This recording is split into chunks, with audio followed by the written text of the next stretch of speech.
Ja nebudem veriť v Boha, pretože si musím klaknúť na to, aby mi pomohol. Dovolím si povedať, že veľa ľudí má nesprávnu alebo zlú predstavu o Bohu.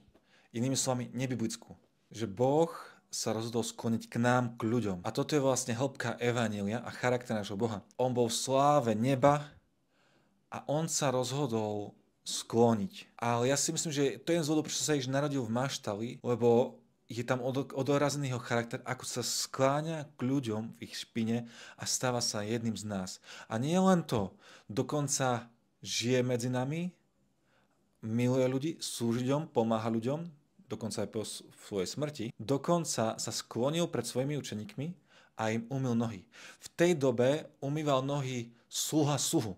To bola najšpinavšia robota, ktorú nikto nechcel robiť a bola veľmi pokorúca. A dokonca sa obetoval na kríži a zdal svoj život za nás, aby nás mohol zachrániť a aby my sme nemuseli trpeť za hriechy, tak on spravodlivý zomrel za naše hriechy. Pozvi Boha, aby prišiel do tvojho života. Dôležitejšia otázka je, či dovolíš mu, aby on ťa zachránil. Popros Boha, aby prišiel do tvojho života a umyl ťa a umyl tvoje nohy a očistil ťa. Sleduj náš web alebo nás podpor odberom na sociálnych sieťach.